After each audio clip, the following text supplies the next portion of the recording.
Manarok. Joriemb boda boda e boma Manarok ochiwo luoro ni medruok mar mahundu nyalo bedo e kinde mabende owacho ni nitiere medruok mago mag nengo modhi e pachoka. Kane giloso e boma Manarok, joriemb boda boda wacho ni medruok e nengo mauta biro kelo negi lal mathoth. Luoro magiwacho ni nyalo rido ngima mabende biro nyayo timbe mahundu. Joriemb boda boda wacho ni jo boda boda mane okawo hola bende chudo biro tamo. Sekta mar boda boda en achiel kuom ohala e gwenge mag Narok mondiko rowere mathoth. Thothgi manoweyo timbe njore mondo giyud godo konyruok. Bei ya mafuta imeathiri biashara hii yetu ya boda boda. Kwa njia mingi sana, mafuta inapanda kila siku. Hivyo vijana wanashindwa kufanya hii biashara.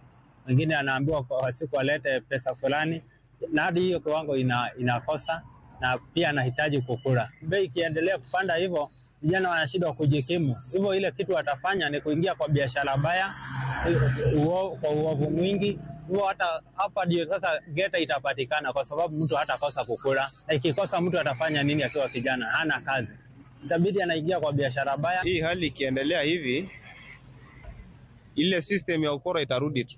Itakuwa hata ukivuna, kama sisi ni wakulima, ukivuna uwezi enda kwako kwa sababu uwezi lala na hiyo pesa. Lazima tu utanyang'anywa jioni juu hakuna saizi mtu sasa hakuna kijana anaweza maintain ni maisha kwa sababu bodaboda ililetwa ikarahisisha maisha, kila mtu akaenda kazi, lakini vile mafuta imepanda hivi hakuna mtu anawezana nayo sasa.